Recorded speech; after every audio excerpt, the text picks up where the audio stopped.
బాబాయ్ గారికి బాగుంది. మమ్మల్ని అందరినీ కోఆర్డినేట్ చేసి 10 జిల్లాల నుంచి నన్ను రప్పించి సుధీర్ బాబు గారు ఇక్కడికి వస్తే నేను నువ్వాసీను అంటే చాలా సంతోషం. ఎందుకంటే ఒక కళాకారుడికి చప్పట్లే కోట్లు, కోటీశ్వరులు కింద కూర్చుంటారు, కళాకారులం పైన ఉంటాం. అలాగే గొప్పగా పోవడకూడదు, వ్యవధి లేదు. పోతే మీ అమ్మా నాన్నగారు నరనారాయణ అంశలో శ్రీకృష్ణుడు అర్జునుడు పుడితే అమ్మా నాన్నగారు పేర్లు ఇద్దరు నారాయణ అంశలో. మీకు మీ నలుగురు అన్నదమ్ములకి మీరందరూ మా కళాకారుల పక్షపాతులుగా ఉంటూ మీ ఆ జన్మాంతం నెల్లూరు జిల్లాలో మోపూరు పింఛల నాయుడు గారు ఏ విధంగా నిర్వహిస్తారో, చక్కా కోదండ రామిరెడ్డి గారు ఏ విధంగా నిర్వహిస్తారో ఆ విధంగా మీరు తొలి సంవత్సరం నిర్వహించి మా మన్నలను పొందారు. నేను మైక్ స్పీకర్, నా చేతికి మైక్ ఇస్తే 24 గంటలు మాట్లాడతాను. మీ గురించి నెల్లూరు జిల్లా, చిత్తూరు జిల్లా, అనంతపురం, కడప, వీలైతే తెలంగాణ ప్రాంతంలో కూడా రేపటి నుంచి నాకు ఇదే పని. 6 గ్రూపుల్లో నేను మెంబర్ని, అలాగే సాంగన్ డ్రామా డివిజన్ ఆంధ్రప్రదేశ్ మెంబర్ని.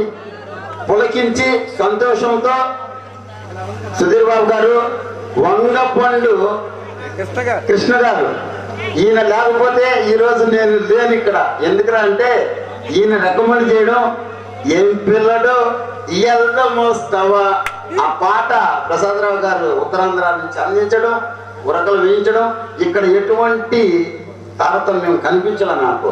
అందరినీ మీ బిడ్డల్లాగా చూశారు. మంచి భోజనం పెట్టిన బాబాయ్ గారు బాగున్నారు. మీరు ఇక్కడున్న మీ అన్నదమ్ములని గమనించాను, వెళ్ళి వాళ్ళ ఇంటికి వెళ్ళి పరామర్శించారు. మీరు చేయాల్సింది ఒక రాజుగా ఈ గ్రామానికి మీరు చేస్తున్నారు, మేము విన్నాం. కళాభివందనాలతో మా వదిన గారు అంటున్నాం, అమ్మ అన్నయ్య గారికి చిరు సత్కారం. శ్రీ వాణిశ్రీ గారు, మా పెదమ్మ గారు, వెంకటేశ్వరరావు గారు ఒక మాట చెప్పారండి. ఆరాధ్యుల వెంకటేశ్వరరావు గారు, తెనాలి ఏవి సుబ్బారావు గారి కుమారులు, ఋషింగిలో చాలా నాటకాలు ఆడాను అబ్బాయి. నువ్వు వెళ్తుంటే అక్కడ చాలా నిష్ణాతులు ఉన్నారు, చాలా చక్కగా ప్రదర్శించు. సంగీత విద్వాంసుల దగ్గర నుంచి కళాపోషకుల వరకు అని వారు చెప్పి మందరించి పంపిస్తే నాకు తెలిసిన విద్యని మీ ముందు ప్రదర్శించాను. తప్పులుంటే బిడ్డతో సమానంగా క్షమించి వెంటనే మా మురళీకృష్ణ గారికి, మేడం గారికి, మాడుగుల సుధీర్ బాబు గారు, అలాగే వంగపండు కృష్ణ గారు, అలాగే శారదా మేడం గారు, నేను కలిపి, అమ్మ మీ పేర్లు తెలియదు, మీరు కూడా కలిపి నాగమణి భవాని అప్కమింగ్ ఆర్టిస్టు అందరం కలిసి సన్మానిద్దాం. మా సన్మానానికి మీరు పులకించి ప్రతి సంవత్సరం కళాకారులకి కూడి పెడతారని భావిస్తూ విరమిస్తున్నా. జై కళామతల్లి. శృంగేరి మెమోరియల్ ట్రస్ట్ వర్ధిల్లాలి.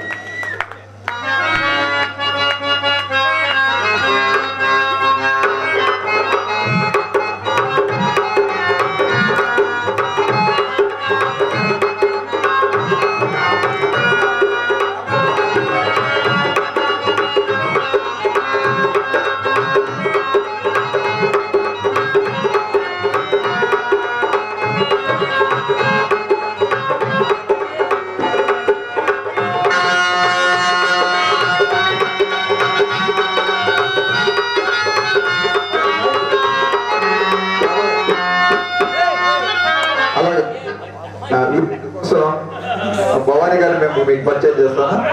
మంచి గాయని, మంచి సీనియర్ గాయని, మంచి మెలోడీ వాయిస్. వీరిద్దరి కోసం ఈరోజు జరుగుతున్న కార్యక్రమం గురించి ఒక చిన్న పాట.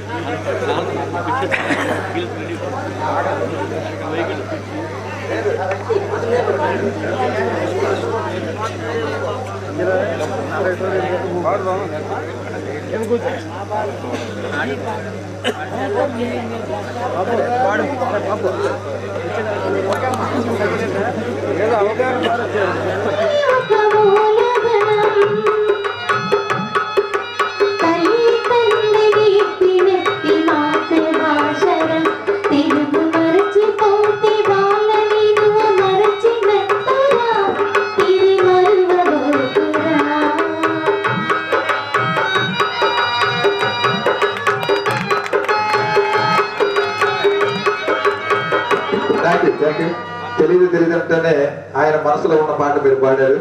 ఎందుకంటే మా అమ్మగారు నాకు అన్ని నేర్పించారని చెప్పారు, తల్లిని మర్చిపోనని ఇంతకుముందు చెప్పారు, మీరు లేరు. దాని గురించి ఆయన మళ్ళీ ఒకసారి చెప్పాలని కోరుకుంటున్నాను.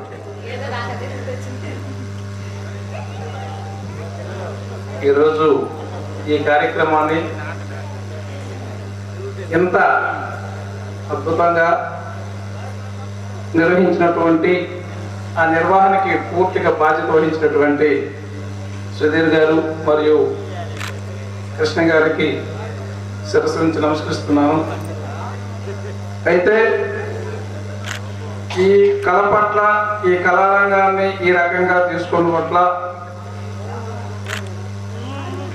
ఆ దేవుడి దయ వల్ల నా రాకపోతే నా పుట్టుక జన్మ నక్షత్రమేమో.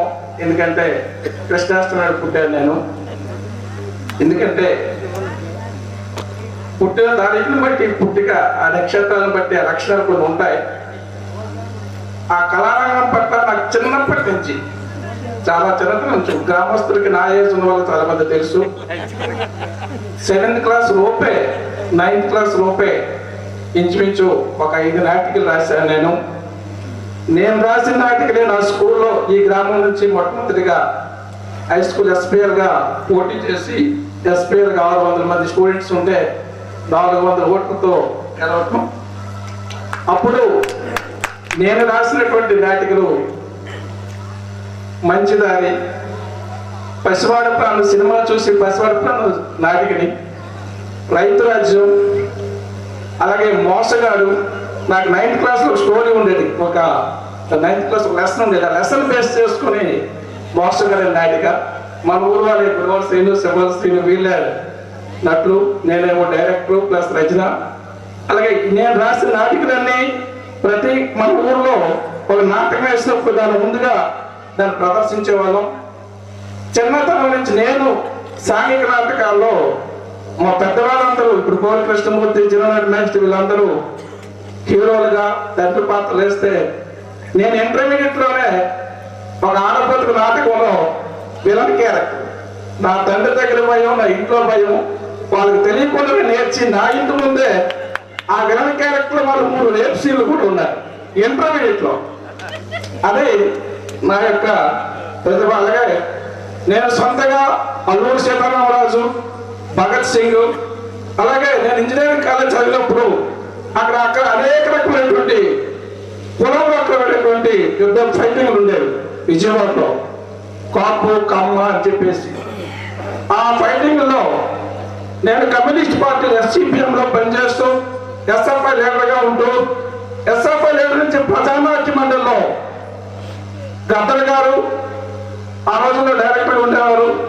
అలాగే వందే మాతరం శ్రీనివాసరావు గారు ఉండేవారు. అలాగే ఉమాదేవి గారు ఇప్పుడు అప్పుడప్పుడు వస్తుంటారు, దేవి గారు అని చెప్పి చర్చాగోష్ఠులు డ్యూయల్ టీవీలో వస్తుంటారు. మహిళా సమస్యలపై చాలా ఎక్కువగా మాట్లాడుతుంటారు. దేవి, ఉమామహేశ్వరరావు గారు వాళ్ళిద్దరూ అధ్యక్షులుగా ఉపాధ్యక్షులుగా ఉండేవాళ్ళు. ఖమ్మం సభలో, ఖమ్మం ఒక పెద్ద దీనిలో సఫ్దర్ హష్మి అని చెప్పి ఢిల్లీ నడి రోడ్లలో ప్రజానాట్య మండలి వేదిక పైన ఆయన చంపేస్తే, ఆయన దృష్టిలో పెట్టుకొని ప్రజానాట్య మండలి వాళ్ళు స్టేట్ కాన్ఫరెన్స్ చేస్తే అందులో సఫ్దర్ హష్మిగా నేను నటించాను. ఇంజనీరింగ్ లో ఉంటూ ఈ కులపై జరిగినప్పుడు అవసరమైనటువంటి ఆ చౌదరీస్ని కానీ కమ్మాల్స్ని కానీ లేదంటే కులానికి వ్యతిరేకంగా మాట్లాడాలనుకున్నప్పుడు నేను అక్కడ భగత్ సింగ్ అనే క్యారెక్టర్ సృష్టించి, భగత్ సింగ్ అనే క్యారెక్టర్ రాసి ఆ కులపై ఎవరైతే ఉంటున్నారో వారిని ఆ భగత్ సింగ్ లో కొన్ని డైలాగ్ యాడ్ చేసి, సిగ్గు లేక, చదువు లేక, ఎదిరించే దమ్ము లేక చట్టం పేరుతో శిక్షణ తెస్తారా మూర్ఖుడా, ఇక్కడ పుట్టిన కుందేల పిల్లలు వేట కుక్కలు జరిగిందిరా, ఇక్కడ వీరయోధుల ముందు నువ్వెంతరా కుక్క, తెచ్చినట క్షమాపణ చెప్పవలనట, అనికి ఉండవలనట. నీ అప్పుడే మర్చిపోయావా మా అన్నను ఝాన్సీ లక్ష్మీబాయి కగ్గాల జరుపులను? అప్పుడే మైమరిపించావా మా అల్లూరి సీతారామరాజు ఎప్పుడో ఉద్యమాలను?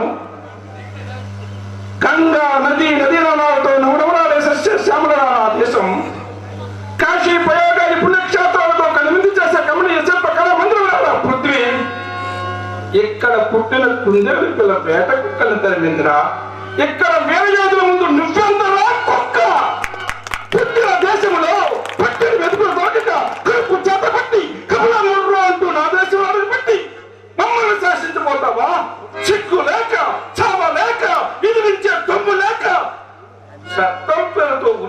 బెదిరిస్తావా మూర్ఖుడా? తెచ్చినాడట, క్షమాపణ చెప్పవలనట, అలిగి ఉండవలనట. నీ నెత్తులు మా ఆప్తులు. నువ్వు పట్టిన ప్రతి మా శాతం. నువ్వు తింటున్న తిన్న మా దయ. నీ తనవులో వనవు వ్యసనానికి, భయానికి, భవిష్యత్వానికి లోనై ఉంది. తల్లి కోసం తల్లిగా ఒక రామరాజు ఇప్పుడు ఒరిగిపోవచ్చేమో, కానీ వందల వేలగా పుట్టే ఈ రామరాజు ఈ రక్తాన్ని తాగే తీరుతారు. ఈ అంతం, ఈ భవిష్యత్తు తీర్చే తీరుతారు. విప్లవం దొడ్డిలోని వందే మాతరం, వందే మాతరం. అంటే కలపద్దు నాకు ఎందుకంటే చాలా మంది ఇప్పుడు జనరేషన్ వాళ్ళకి, నా పోట వాళ్ళకి తెలుసు, కానీ ఇప్పుడు పిల్లలకి ఇప్పుడు కూడా వాళ్ళకి ఈ కళారంగం పట్ల నాకున్నటువంటి ప్రత్యేక తెలియదు. కాబట్టి చాలాసార్లు మా పిల్లలు నువ్వేదో ఒకటి చెప్తే వింటాము, నేను ఇంతకీ నీకేం కళ ఉందో మాకు తెలియదు అని చెప్పి అంటున్నారు. వాళ్ళందరికీ ఒకసారి గుర్తు చేద్దామని ఈ ప్రయత్నం చేశాను. Okay, thank you very much sir.